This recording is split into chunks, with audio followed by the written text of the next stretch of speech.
Hi, welcome to Conversion Conversations. This is Cameron, and today I'm taking a look at Transformers Generations Legacy, the Velocitron Speedia 500 G2 Universe Shadowstrip. That is a long name, and that doesn't even really tell you what this guy is. This is a version of the canceled G2 Dragstrip from the Stunticons. I originally, this came out, 4 years ago. I didn't pick it up the first time around because the nomenclature confused me. I didn't know who Shadowstrip was. I had plenty of stuff to check out at the time. So I passed on this guy. But, and I think at the time, maybe I was confusing this with Shadow Striker, which also came out around the same time. But I did pick him up now because there is the rumor that we are getting a G2 Wild Rider. So we'll have all 4 of the Limb Stunticons, and then if we get, a G2 Motormaster, then I'll have a G2 Legacy style Menasor, which I think I'd be open to. So I wanted to pick this guy up. And the good news is, if you want to pick this guy up right now on the second market, he is cheap. I got this for 19 bucks. There's incomplete versions for like $10, and then you can buy the gun separate for like $5. So if you wanted to take the time to put it together, you could put it together for 15.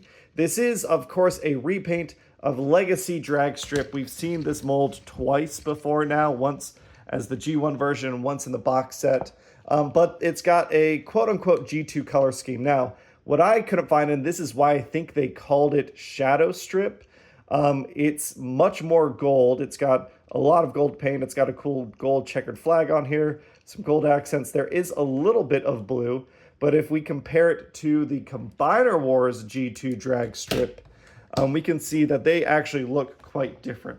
So I'm wondering if in Hasbro's weird mind, they were like, well, this is the Dragstrip color scheme because we're doing something a little different. We want to give it a different name. But I'll say this. I think this looks good. I like the metallic blue. I like the gold. But if I'm just comparing how much they pop, I think the blue against the black pops a lot better on Dragstrip than the gold on black on Shadowstrip. I wonder maybe if they went for a more yellowy gold, it would contrast just a little better. But they do look pretty good next to each other. And of course, I'm doing comparisons again because I've unpacked most of the collection, if not all of it. But I do have G2 breakdowns still, so you can see how they look together. And yeah, it's like, again, they're Stunticon buddies. These are the classic, I'd say classic. They're not the classic colors. Breakdown is known pretty well from TF cons and fan cons and stuff for this color scheme. Dragstrip, I'd say looks good and maybe doesn't necessarily fit in because of how much metallic paint there is, but still they look together pretty nice. We have seen this transformation on Dragstrip before, so we are going to fast forward through this one.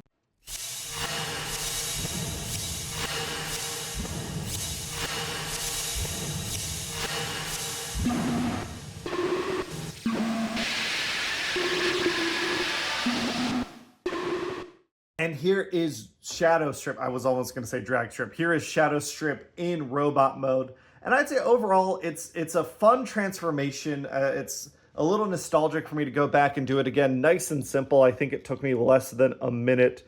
But it does provide a nice figure with plenty of articulation. We do have that G1 Dragstrip head right here. And I don't think I had pressed that chest in all the way, but it does compress nicely. But it is nicely painted in the G2 colors. We've got all the same articulation that we've seen before. If you want to go check out my Legacy Dragstrip review or the box set for the Stunticons, you can check that out. But everything feels pretty solid. There's not a ton of looseness other than the hips, which do seem to always get loose on remolds.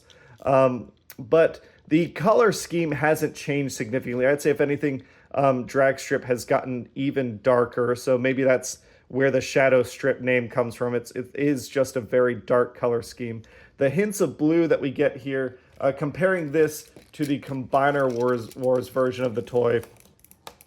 Again, obviously 2 different levels of engineering. I think the Legacy version is more intricate. It provides more posability, and it has a more G1 body type. But I mean, there's something about these angular shoulder pieces, the way the chest flares out, this awesome menacing head sculpt. I really like that head sculpt. Comparing the two, this is a case where like I'm probably gonna keep Dragstrip here, and then I'll give away the rest of my G2 Combiner Wars Stunticons. Get a G2 Legacy Menasor. I'll have that version, I think. And then I'll keep this guy because I like this individual mold so much. But Shadowstrip, you know, we're looking pretty good here, especially next to Breakdown. I think in robot mode, it does help. They do look visually distinct, but hopefully the other two limbs will help them form more of a team together. I do have Dead End that I picked up secondhand as well. So this is the case where if you're wanting a G2 Menasor, obviously the G1 Legacy Menasor is going to be expensive on the secondhand market. Breakdown is going to be expensive on the secondhand market because there's a lot of people that weren't able to get a G1 Breakdown, so they got the G2 version. But Shadowstrip is inexpensive, and then Dead End doesn't look to be too expensive. I am betting that those prices will go up when Wild Rider comes out, if that leak is true, that there's a Wild Rider coming. But there now might be the opportunity to pick up Shadowstrip and Dead End if maybe you already have a Breakdown. I do also want to show off, I've got some F1 bots here because we have Crasher from the video earlier this week. I like that we've gotten so many distinct body types for what is a pretty similar alt mode. It's not the exact same, but it's pretty similar. And I'm hoping that we will still get a Skid Z at some point in the future.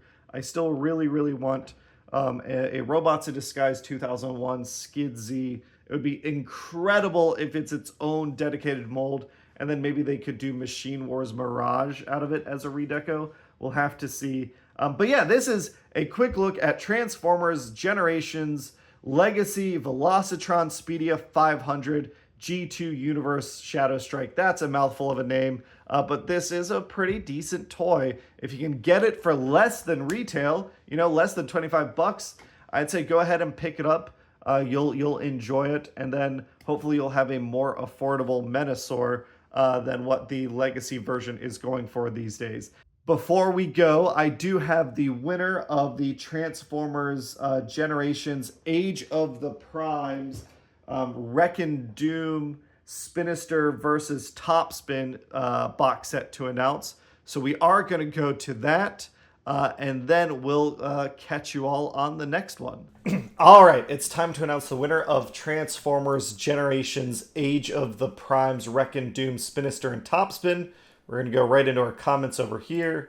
If I organize it by... I don't know why it's been doing this lately. If I organize it by newest, it no longer like shows the messages. And I think somewhere there's a filter that's like, if it's been responded to, we're going to hide it. But it's a little annoying. But that just means the order here is not necessarily the order here. But here are all the comments. Everyone who entered the giveaway by answering the question of the day. I always appreciate any other comments, but we had 21 entries for the 2-pack, and let's see, we're picking Rand between 1 and 21. Our winner is number 19. 19 is Gojira fan. Yeah, I'm definitely with Gojira here. A new Power Glide would be great. Combiner Wars Power Glide was fun, but a new one would be really neat. I could definitely see it coming out in Studio Series 86. We'll have to see. But congratulations, Gojira fan 5437. Reach out to us on our social media. We're there on. You can DM the Arbitrary Hero account on Discord. You can hit us up on Blue Sky or Mastodon, and we'll get the box set packed up and shipped out your way as soon as possible. I think this is the very last thing in the video with the way I'm editing it. So I will catch you all on the next one. Bye!